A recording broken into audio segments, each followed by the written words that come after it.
Hello, I am going live here. Everything's hooked up right. I usually check this. Boy, this shirt, I don't know. This is bright and stripy. I think I'm trying to, if you have kids in the teenage years, it looks like I'm doing my best Blue's Clues Steve impersonation with this shirt.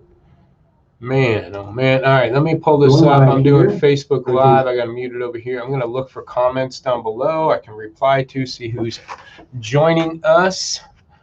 And the big topic is going to be, I'm going to save something else for next week. But this topic, basically here's the end of the month of August. Got the holiday weekend. I hope everybody has a great holiday weekend. Finish August strong. So this might be bad timing. Here I am on a Friday and a holiday weekend. Maybe nobody watches this thing, but what my September would look like if I was you guys. Okay, this is what I'd be focusing on going into September, and where my time's going to be spent. One, I'm going to assume it's a slower month. Not that I'm going to sell less. I'm just going to assume it's going to be a little bit tougher to make some deals. So if it's going to be a slower month, and I assume that just because school's starting halfway, at least in some markets, either virtually or physically, people are going to have other distractions going on. But if it is a slower month, either way, slow or not, I'm only going to stock to my 2-week sale rate. Okay, no matter the temptations. And the reasons why I say no matter the temptations is if wholesale starts getting easier and you can all of a sudden start buying some great deals or finding some good deals are out there or not, go ahead and grab some, take advantage of a few of them, but don't overstock to your 2-week sale rate. Okay, because I'm again going to assume October, November, December starts. It's going to be a fishy last quarter of the year. So I want to use September as kind of that stomping ground to figure out what my next 3 months approach is going to be. And so one, I'm going to carry to my 2-week sale rate. And if it is slowing down, I might not stock up as much. Don't be so tempted by steals. Seeing things like a ton of escapes coming in the market. So you might, man, I can grab some of these real cheap. Fine, do it, but get off them quick and keep them at a 30-day rotation. Carry 100, sell 100 type of thing. Okay. The next thing I'm going to be working on is my leads. Okay, if it is a little bit of a slower month, we might have some more time to dig through the leads that didn't get the attention they deserved while we were busy. What I mean by that, as we help dealerships track activities per lead, the leads that we're doing, we do some internet help, process management help. What we find is as we're busy selling cars, our activities per lead tend to die down. Our calls and our emails, text messaging, we tend to end up hanging out with the low-hanging fruit, meaning the customers that are getting back a hold of us, trying to get the car that they want before it gets sold out from underneath. Those are the leads that we end up spending a majority of the time, so that one lead that we've called 2 or 3 times and emailed a few times or text over the last 7 to 14 days but never got back to me, that kind of got pushed to the back burner because I was busy with the people I was selling cars with. So we tend to find activity going up and down. As we're selling more cars, our calls and emails go down because we're busy dealing with customers. Then all of a sudden our floor traffic and our sales start slowing down. So then we go, oh crap, we need to get back on the phone, get back on email communication. Our activity goes back up. So there's plenty of that going on. There's probably plenty of that happened over the last 2 months as guys still had some decent months. So again, I am going to focus on those leads that we kind of pushed to the side because they didn't get back to us. I'm going to really focus on them and focus on the leads that give you, people that give you, contact you on fresh inventory that's still kind of priced a little bit higher. Because again, a lot of our times might be spent on leads that come on cars that are aged, that are priced really cheap. And those are the people that tend to get back to us. It's the leads that were fresh on 100% price to market type car that we called 2 or 3 times, didn't get a hold of, and we got too busy because we're dealing with a guy that emailed me on a 60-day-old car that wants to come in and buy it tomorrow before somebody else buys it.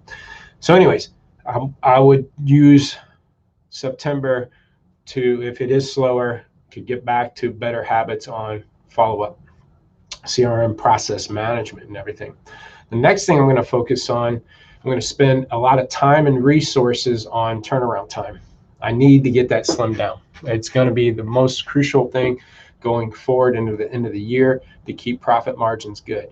Again, it's been sloppy probably for a while because a lot of dealers have been able to sell more than they carry and had a lot of volume going on and had transportation problems happening and staffing issues happening with COVID and stuff that, you know, it's gotten really sloppy. So I'm going to refocus or focus even better on my turnaround. Some of my best stores are running so efficiently with inventory management, not much that we can enhance on what they're doing with inventory management other than helping them figure out the cars to adjust and stuff. Really now, because they're so disciplined on keeping the inventory clean, the biggest focus I told them is turnaround time. If you can take it from, remember one of my dealers was at 4.7 days. Well, what if we can get it to 4.0 days? So what if we can get it to 3.7 days and save an extra day? Or a day a month equals 12 in a year, which is half a selling month. So that's another 50 units if I sell 100 a month. So turnaround time is going to be crucial no matter if you're one of the most efficient dealers. It's going to be that. And if you're not one of the most efficient dealers, that's going to be even more important. So again, I'm going to spend time on stocking just the 2-week sale rates, assuming it's going to be slower, tougher to make deals. So I'm going to just watch my inventory levels and don't overbuy, hoping this strong market continues because I think it'll continue to get soft. Second thing I'm going to do is work leads that fell through the crack as we're busy over the last couple months. I'm going to re-stir that pot if it is a little bit slower. I'm going to focus on turnaround time to get that more efficient this month. And then the third thing kind of goes with the first thing is keep your inventory clean. Use September if things started slowing down and you see things bleeding through. Again, some of our most efficient dealers, we're seeing 31 to 45 age bucket start building up with inventory and sales slowing down. I'm seeing the 46 to 60 starting to bleed through and slow down. So I'm starting to see a little bit of a bleed through of dealers' inventory where they're moving through. The car about 30 days, 20 days ago is now 50 days old, or obviously the car about 50 days ago is 50 days now. But cars I looked at a month ago that were only 20 days old are now 50 days old, and they're starting to bleed through. And maybe 20 days ago, I was still kind of pricing it high because the market's strong, and all of a sudden now I got to play catch up. So the fourth thing I'm going to do is keep my inventory clean. I'm going to clean that up. I'm going to stop the bleed through. I just had this conversation with the dealer yesterday. They wanted to switch from weekly calls to maybe just once a month calls, but I showed them, I said, this is the worst time. We're going into a very shaky market, last quarter, election year, COVID. On top of that, you're bleeding through. Use at least September and stay on the weekly calls and not just do reporting and once a month calls. Get September focused, get that bleed through done. Make sure you're not in age, because if October, November, December, because of election and COVID and things like that, things starts. And new cars. I think production of new cars is coming in, and new cars might get a lot of attention. Manufacturers are going to want to clear those things out.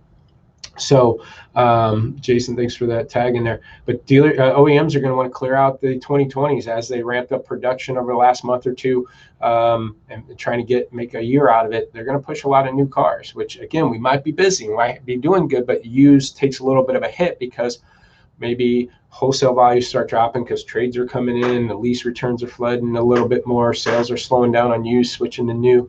That kind of thing is going to happen with used is what I'm anticipating. So if October, November, December brings that, new car attention, election, COVID, I'm going to I want to use September to go into that situation clean. So I don't have to worry about, again, any car you're buying right now is going to be 60 days old in November. It's going to be a bleed through aging car in the end of October. So anything you're buying now and still paying top dollar for, by November, it could be aged and the market's moved quite a bit on you. And now you're stuck in November and December holding the bag, hoping maybe, you know what, let's just wait till January, February, or that tax season. Maybe I can get out of my aged inventory. And we've seen so many dealers go through those cycles. They end up getting caught going into these slower seasons. Things slow down. By November, December, they're not ready to dump it because they got to, have a decent, Christmas paycheck. So they don't want to take the beating yet. And then they just hold on it and wait and hope that the tax season will clear them out. And instead of going into the tax season clean and be able to sell cars and make money, you're selling cars and gross is taking a little bit of hit because you're just feeding out of aged cars. So that's what I would do in September, because January, February is right around the corner, man. Hope this is helpful. If you need a free inventory evaluation, lotpop.com. Also, man, we've got data that you'll never get. Your inventory management tool, we're not an inventory management tool. We're a lot management tool. So we're at it layer 2. We're a deeper dive into the data on what's moving and not moving on your lot. We start our reporting data at $5.95, man. We can get guys, you get the more information you get to help control this inventory, the more disciplined you're going to be. So if you want free inventory evaluation, want to see what you can get for $5.95, it's the same data we get with dealers that we use to get 20-30% plus growth in gross and volume. So check it out. Check out LotPop 20 if you're interested in our 20 group. Check out YouTube. All these tips go on YouTube and podcasts. So if you work out or trying to listen, find some good podcasts, I got 250 little tips like this on the podcast. So hope this was helpful. Have a strong finish and a great holiday weekend. Talk to you next week.